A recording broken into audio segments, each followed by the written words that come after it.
Estamos de volta aqui no canal Bibliófilos para falar sobre resenhas de livros. Hoje eu trouxe um livro de José Herculano Pires. É o terceiro livro desse autor que analisamos aqui no canal. O primeiro foi Agonia das Religiões e o segundo livro foi um livro de poesias. José Herculano Pires foi um grande divulgador da doutrina espírita. Ele foi, além disso, jornalista, escritor, poeta e filósofo. Ele escreveu aproximadamente 80 obras e tinha sob o seu comando um programa de rádio que se chamava No Limiar do Amanhã, onde ele respondia a questionamentos sobre a doutrina espírita, sobre Deus, sobre religião em geral, utilizando, claro, a sua visão espírita sobre o assunto. Essas obras que ele escreveu e esse programa de rádio, na verdade, confirmam a descrição de filósofo para Herculano Pires. Ele foi uma pessoa bastante inteligente, pesquisou muito os assuntos e conseguia, com uma argumentação lógica, racional, explicar todos os ensinos que estão contidos nos livros de Allan Kardec e que retratam, a doutrina espírita. Portanto, hoje vamos analisar o livro Visão Espírita da Bíblia. Ele conversa muito sobre a Bíblia nesse programa No Limiar do Amanhã. Que, na verdade, esse programa No Limiar do Amanhã ele era um programa de rádio da década de 70 e foi disponibilizado agora em formato podcast pela Fundação Herculano Pires. O link para vocês acessarem está aqui abaixo na descrição do vídeo. Ouçam, mesmo que vocês não sejam espíritas, ouçam e entendam qual a visão de Herculano Pires em relação ao espiritismo. Entendam as suas argumentações sobre questões importantes que falam não só da Bíblia, de Deus, mas sobre o pensamento de Allan Kardec. Na verdade, Herculano Pires também foi um tradutor das obras de Kardec, então ele consegue explicar detalhadamente todo o pensamento do codificador da doutrina espírita. Falando agora um pouquinho sobre o livro. Ele é um livro de 104 páginas. Na verdade é um conjunto de crônicas que o autor escreveu no jornal Diário de São Paulo, respondendo muitas dúvidas referentes à Bíblia.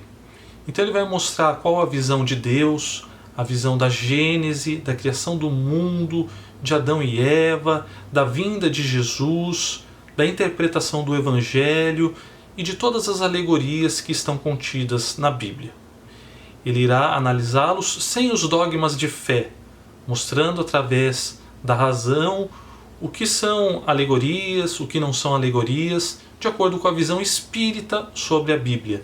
Ele não irá desmerecê-la, ele irá, na verdade, ao contrário, enaltecê-la, mostrar a importância desse grande livro, o maior livro da humanidade. Então ele começa falando que a Bíblia é um conjunto de 42 livros escritos, que são o Antigo Testamento. E na verdade na Bíblia já está escrito a vinda de Jesus. A Bíblia é a primeira revelação cristã que é transcrita ao mundo. Depois, com a vinda de Jesus e a escrita dos Evangelhos de Jesus, temos a segunda revelação cristã do mundo, que são os Evangelhos de Jesus. Eles são anexados à Bíblia pelos católicos e protestantes.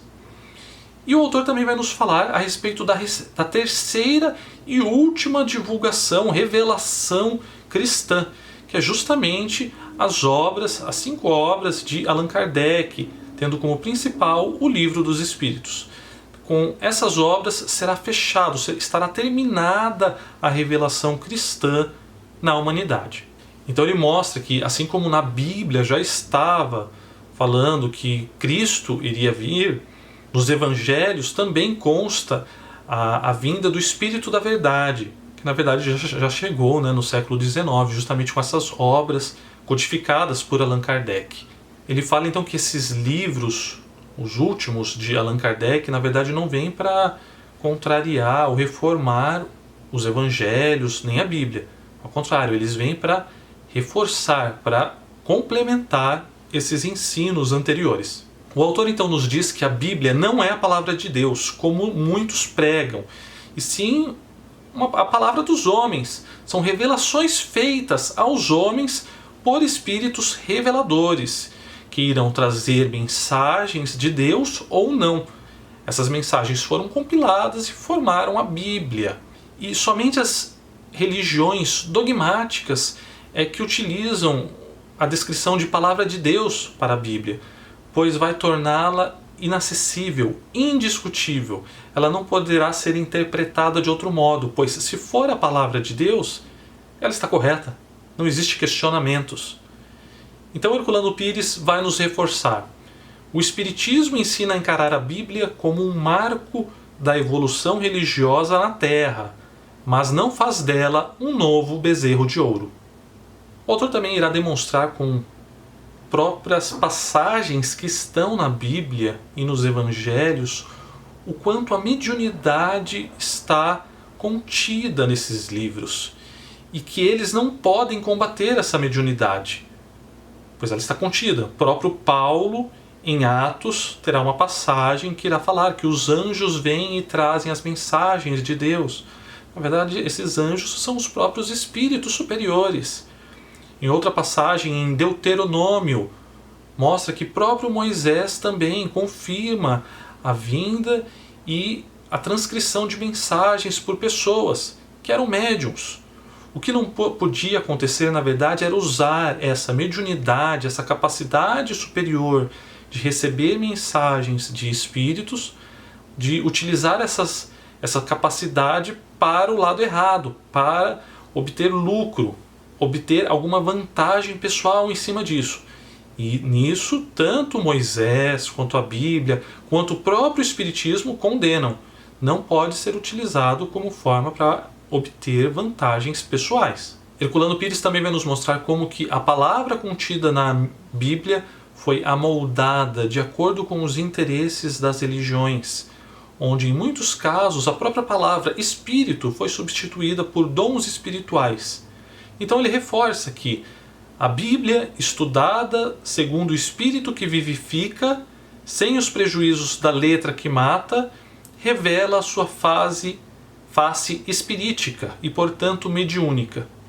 Não se apegue à letra que mata, e sim ao espírito que vivifica. O autor também irá falar sobre a concepção antropomórfica de Deus, as lendas de Adão e Eva, o pecado original, a Gênese, o dilúvio, e a importância dessas alegorias naquele momento, no momento daquela civilização agrária que estava surgindo. A Bíblia é um livro que fala sobre a história de uma nova civilização, a civilização dos hebreus que estavam surgindo. E os seus profetas, os seus apóstolos, na verdade eram os médiuns que tinham contato com espíritos e transcreviam mensagens para aquele novo povo que surgia. Mas deve ser analisada com bastante cuidado, para conseguirmos distinguir bem o que é alegoria e o que não é. Portanto, Herculano Pires também nos diz: sustentar como realidade histórica a figuração ingênua de uma lenda, conferindo-lhe ainda autoridade divina, é ridicularizar o sentimento religioso e minar as bases da concepção espiritual do mundo. Foi esse processo infeliz de ridicularização que levou o nosso tempo ao materialismo e à descrença que hoje o dominam. Portanto, o Herculano Pires irá fazer uma interpretação espírita da Bíblia e sobre todos esses fatos. Ele ressalta que a Bíblia é a pedra de alicerce para o Espiritismo. As obras espíritas de Allan Kardec estão baseadas no cristianismo, no Evangelho de Jesus e na Bíblia. Portanto, elas não podem ser deixadas de lado. Ele mostra que durante muitos anos, centenas de anos, milhares de anos, tanto a Bíblia como os Evangelhos sempre foram criticados de forma negativa, mas nem por isso tiveram a sua imagem arranhada. E a sua importância também nunca perdeu a sua importância. Porque na verdade a força dos livros da Bíblia não estão em seu conteúdo racional ou em sua coerência histórica, moral ou religiosa, mas na tradição e no sopro espiritual que eles impregnam as páginas. Ele reforça que mesmo dentro do espiritismo existem ainda pessoas que criticam a Bíblia, não a aceitam, e nem mesmo o cristianismo, mas isso não pode acontecer, pois, conforme eu disse, o espiritismo está baseado no cristianismo. Então o autor também nos diz que o espiritismo não condena, explica, e explicando justifica os erros humanos, procurando corrigi-los pela compreensão, não pela coação. E essa é a nossa análise de hoje. Espero que tenham gostado. Eu gostaria que vocês comentassem a respeito do vídeo, que também acessassem o link do podcast de Herculano Pires, que é muito interessante. Ele tem visões inteligentíssimas sobre pontos bastante controversos. Acessem, ouçam, deixem aqui seus comentários, curtam o vídeo, não deixem de clicar no sininho para receber as notificações de novos vídeos e também nos sigam no canal. Um grande abraço e até mais.